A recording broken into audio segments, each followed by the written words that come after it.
So to start, we're going to make our habanero infused white rum that's going to take the place of our rye. I'm going to put a glove on to limit the amount of capsaicin I put in my eye because it's basically inevitable with me. And we're just going to chop these habaneros in half. I'm not going to, worry too much about the stems or anything like that. All the seeds can go in.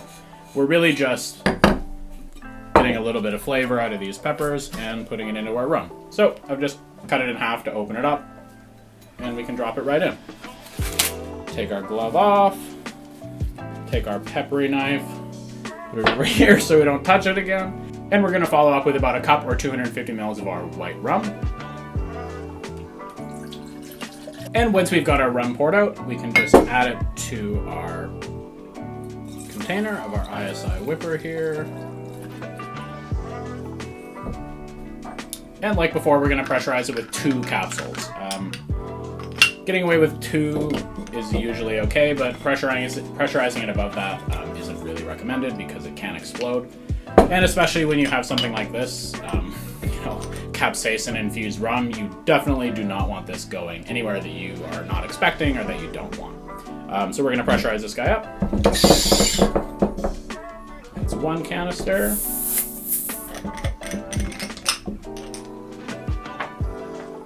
And our second canister. With these sorts of infusions, it is important to get the nitrous capsules, which are usually blue like this, as opposed to just plain CO2 because it will not be nearly as effective. So here's our second canister. Usually might make a little bit more noise than the first one. And then we want to shake this for about 10 to 20 seconds. So what's happening right now inside of our container is the pressure is obviously greatly increased, and the rum is being forced into every pore and every, nook and cranny of the habanero. So what's good about this sort of infusion is like what usually takes, upwards of 48 hours will be done in a minute. So we're just going to set that aside, and I'm going to prep the other ingredients that we're going to need for this cocktail. We'll start with our lime. I'll grab our cursed knife back very quickly just to cut this guy in half. Pop it back over there. We're going to need about an ounce of lime juice.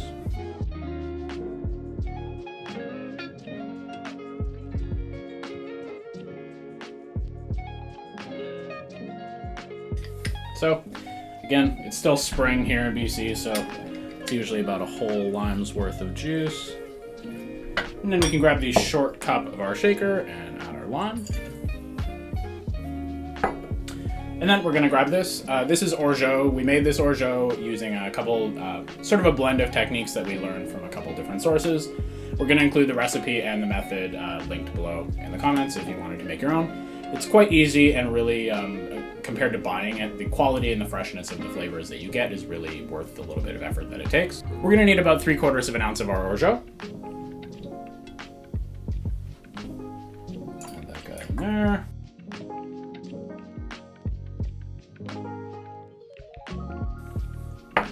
And now comes the Angostura Bitters. We've gone ahead and got one of the larger bottles because we're using a full ounce of the Angostura. For this sort of thing, it's best to take off the orifice reducer on the top so it flows a little bit better. But just be aware that this will stain everything that it touches, so be very careful when you're pouring it out. We're going to use about an ounce.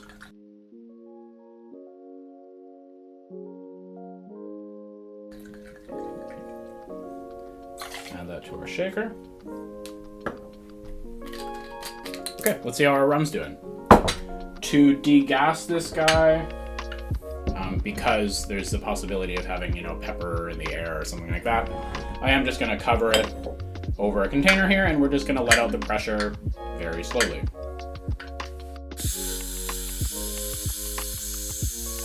It's essential to keep the bottle straight up and down when you do this. Do not turn it upside down because it will spray everywhere. And once we're done infusing our rum, I'm just going to pour it into here, just strain out any seeds or anything that might have come. So here's our habanero infused rum. Like you saw, this happens quite quickly. So usually about 3 to 5 minutes is enough time to leave this. We're going to add 3/4 of an ounce of this rum. And now we can add some ice to our shaker and shake this guy up.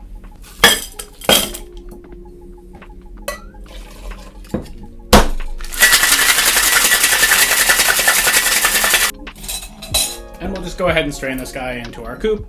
You can also put these sorts of sours in a Nick and Nora, but coupe is what we got.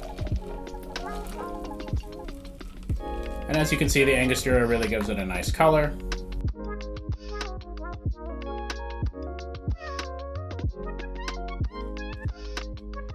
Okay, there we go. There's a drink known as the Calidad Sour. Let's give this guy a taste. So the first thing that strikes me that's sort of interesting is I'm not sure, I guess it must be the orgeat. It's sort of giving this almost like a whipped texture. It's not as thick as something that might have like cream or egg yolk in it, but it definitely has like, I think, an aerated texture. So you can definitely smell the Angostura. You can actually smell the rum in a good measure as well, which is sort of interesting.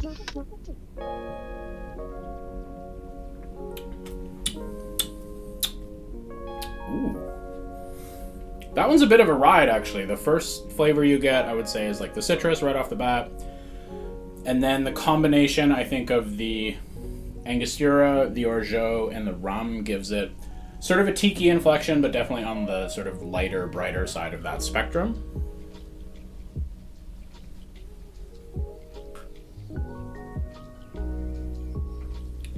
That's really good. And the heat is definitely in step with the other ingredients. You're not, getting your head blown off by this one. If anything, it just sort of gives a pleasant sort of tingly, burny sensation more to the Angostura than being able to pick out as peppers themselves. It's really great. It's super balanced, nicely sweet, a perfect, again, hot weather sort of cocktail. And it is interesting for such bizarre ratios of ingredients. You have an ounce of something like incredibly bitter and sort of can be overpowering.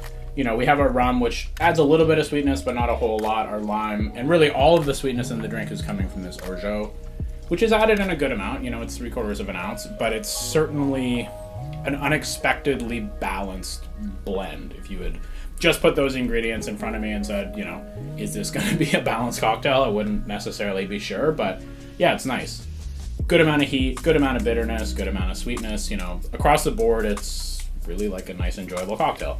And I would say that the orgeat does add a little bit of lightness to the mouthfeel. I think some of the fats in the almond may have just emulsified together when we shook it, but yeah, what can I say? It's lovely. Really nice cocktail, so nice job, Silicone. So there you go. There's the Calidad Sour. If you want to see these sorts of, drinks, viewer drinks and drinks from around the internet, be sure to give us a like, comment, and subscribe, and otherwise we'll see you in the next one. Cheers.